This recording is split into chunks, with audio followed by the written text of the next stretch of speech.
Hello everyone, আসসালামু আলাইকুম। Welcome to my channel MC journey. সবাই কেমন আছেন? তো আলহামদুলিল্লাহ আমি ভালো আছি।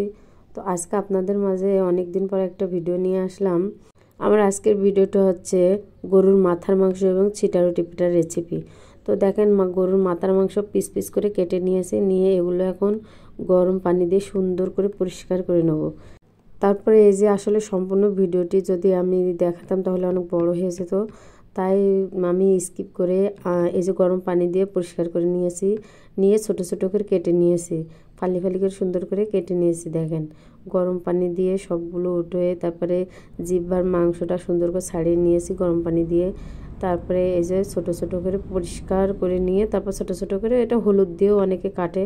তারপরে এটা আমি প্রেশার কুকারে সুন্দর করে সিদ্ধ করে নেব, বাসি দিয়ে সুন্দর করে সিদ্ধ করে নেবো, তাহলে রান্না করলে এটা অনেকটা টেস্ট লাগে। যেহেতু এটা আমরা ছিটারুটি পিঠা দিয়ে খাবো, যার কারণে সুন্দর করে সিদ্ধ করে নিতে হবে।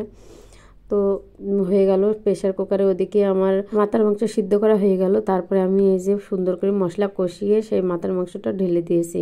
মানে প্রেশার কুকারে সিদ্ধ করার সময় যেটুকু পানি ছিল আমি ওইটুকু পানি কিন্তু সব শুদ্ধ কিন্তু এর ভিতরে ঢেলে দিয়েছি গরম গরম। তারপরে এটা সুন্দর করে আমি কষিয়ে নেবো। এটা ভালো করে কষিয়ে নিতে হবে, তাহলে কিন্তু অনেকটা টেস্ট লাগবে।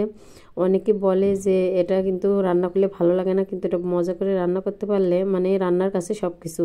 আপনি যদি ভালো করে রান্না করতে পারেন অবশ্যই এটা অনেক মজা লাগে।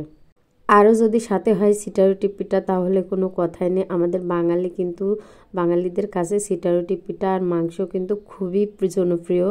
তো অনেক অনেক এলাকায় কিন্তু অনেক রকমের পিঠাই জনপ্রিয়। যেরকম রাজশাহীতে চিতই পিঠা এবং মাংস পছন্দ, তেমনি বাঙালির কাছে যশোর জেলায় কিন্তু ছিটারুটি পিঠার মাংস খুবই জনপ্রিয়। তারপরে এই যে আমার আম্মু ছিটারুটি পিঠা বানাচ্ছে। আসলে আমার আম্মু কিন্তু ছিটারুটি পিঠাটা অনেক সুন্দর তৈরি করে। তো বাপের বাড়ি আসার পরে কিন্তু আমরা সবাই ম্যাক্সিমাম ছিটারুটি পিঠা তৈরি করতে বলি আমার আম্মুকে বলা লাগে না। আমার আম্মু এমনি ছিটারুটি পিঠা তৈরি করে, জানে যে আমার মেয়েরা পছন্দ করে। আসলে আমার ঠান্ডায় একটু গলাটা বসে গেছে, যার কারণে কথা এরকম শোনাচ্ছে। আসলে কি করার বলেন, নিত্যদিনের যে কাজ সেটা তো করাই লাগবে। পেজে কাজ করলে কিন্তু ভয়েস আবার করাই লাগবে, ভয়েস দেয়া লাগবে। অন্য দিনকে থেকে আজকে একটু গলাটা ভালো লাগছে, তাই ভাবলাম একটা বড় ভিডিও এডিট করে ফেলি। অনেকদিন বড় ভিডিও দেওয়া হয়নি, গলাটার জন্য ভয়েস দিতেও আমার অনেক কষ্ট হচ্ছে। তারপরেও কিন্তু দিয়ে যাচ্ছি, দেখা যাক কি সফলতা পাওয়া যায়। আমার আম্মুর কিন্তু ছিটারুটি পিঠাটা প্রায় তৈরি করা হয়ে গেল। ছিটারুটি পিঠা তৈরি করার পরে এদিকে ছিটারুটি পিঠা তৈরি করতে করতে কিন্তু অনেক কথাই বলা হয়ে গেল। তারপরে সন্ধ্যার দিকে আমার মেয়ে বললে একটু কিছু খাবে, তারপরে যে রুটি কেটে কেটে দেওয়া হলো, ও খাচ্ছে। তো এই রুটিটা কিন্তু আমার কাছে খুবই ভালো লাগছিল। এটা কিন্তু আমার দেবর আনছিল, বলছিল সবাইকে দিয়ে দেন। আমার মেয়ে আবার এটা পছন্দ করে, যার কারণে আমার দেবর এটা এনেছিল।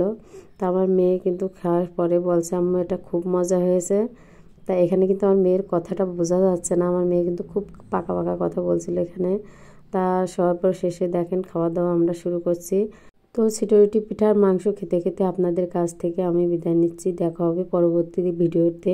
তো আমার ভিডিওটি যদি আপনাদের ভালো লেগে থাকে লাইক কমেন্ট করে আমার পাশে থাকবেন। ভালো থাকবেন সবাই, টাটা।